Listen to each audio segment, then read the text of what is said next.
আমার দোয়া কবুলের সময় তোমার সেই পাবে।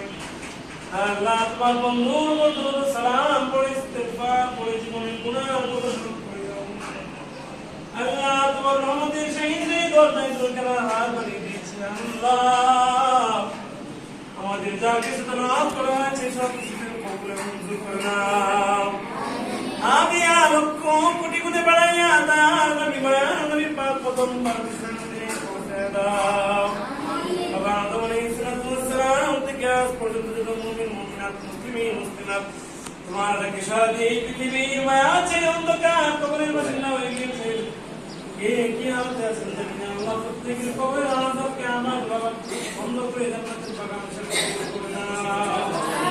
আল্লাহ আমাদের রমজানের রোজাকে কবুল করে নাও। সেই তারাবি সহ আল্লাহ কোরআন তেলাওয়াত সহ যাবতীয় আমলকে তুমি কবুল আর মঞ্জুর করে নাও। আল্লাহ এই রমজানকে তুমি আমাদের গুনাহ মাফের জন্য ওসিলা হিসেবে কবুল করে নাও। তোমার হাজার হাজার বান্দাদেরকে তুমি আল্লাহ এই রমজানে মাফ করবা। আল্লাহ তোমার হাজার হাজার বান্দাদেরকে তুমি মাফ করবে। সেই বান্দাদের কাতারে আমাদের নামটা কিছু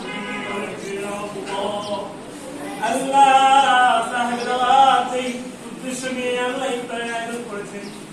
আল্লাহ মোহাম্মদ আনসারুল করিম আল্লাহ তার বন্ধুদেরকে নিয়ে ইফতারের আয়োজন করেছেন। আল্লাহ যে মনে নেই ফাসলে হাসান নিয়ে আমরা ইফতারের আয়োজন করেছেন।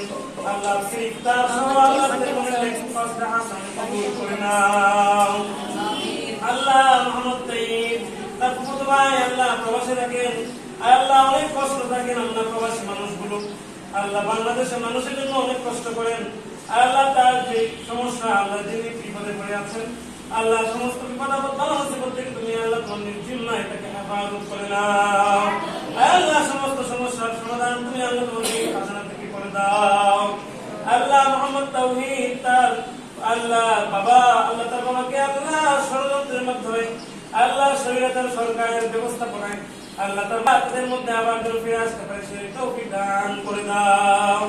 আল্লাহ মোহাম্মদ জাকারিয়া দোয়া চেয়েছেন তার বাবা মায়ের জন্য।